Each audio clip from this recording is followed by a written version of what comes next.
Welcome to California Wing WMIRS training.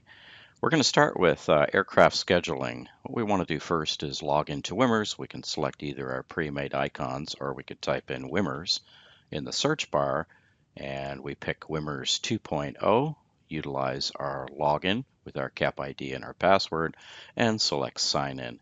You'll notice when WMIRS first comes up for new users that on the left-hand side we have our menu bar. On the right-hand side we have all our current missions.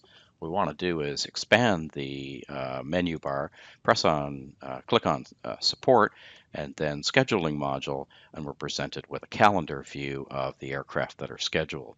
We roll down to today's date. Notice that the aircraft that we want is reserved from 9:30 to 11:30, so we will schedule it at 1 o'clock. We select our date, the 27th, comes up with a scheduling aircraft screen. Our date is here. We can change the date. We can pick our tail number, in this case 324 Charlie Pop.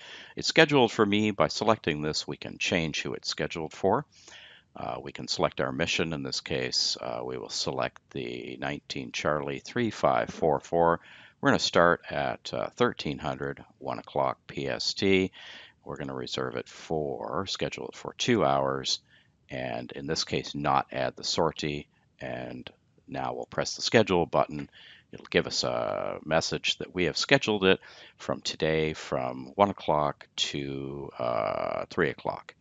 We'll close this and confirm that we have the schedule here on WMIRS from 1 o'clock to 3 o'clock, and it's for our name.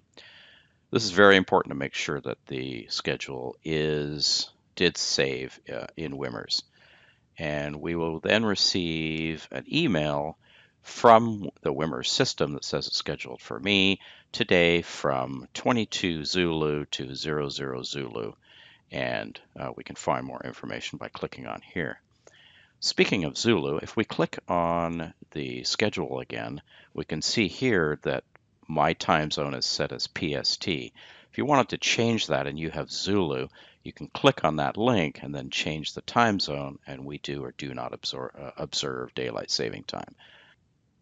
If we wanted to remove a schedule, we look in our calendar view, select the sortie that we just created or another sortie of our own schedule. Please do not remove other pilot schedules.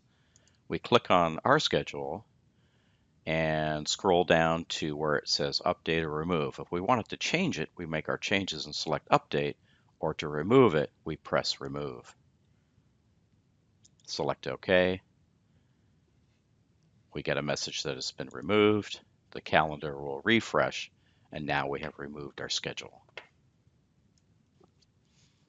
As a new CAP pilot or trainee, you may have looked at my calendar screen and noticed that there was a number of aircraft that were populated on my screen while yours is blank. To change that, we scroll up to the top, select Update My Preferences, and add new aircraft or airport. I would select our wing, and in this case, we're going to try to find Livermore Airport, so you can select any of these airports. Press Control F, type in LVK. LVK comes up. I'm going to select that. Now, there's a checkbox here for Send Me Schedule Notice on my aircraft or airport. Any aircraft on the left-hand side that you select, or airport on the right, if you select this, you receive WMIRS notices on all schedules for the aircraft. This can be quite unnerving if you have a number of aircraft selected, as you receive many emails. So I'll leave it up to you to decide whether or not you send scheduled notices on my aircraft. I'll select that, Livermore Airport, save the changes, and the following airports have been added, LVK. I'll close that, and update now has airport LVK. So when I return to the calendar, any aircraft that are at LVK will be populated in my view. Likewise, any of the aircraft I selected will also be populated.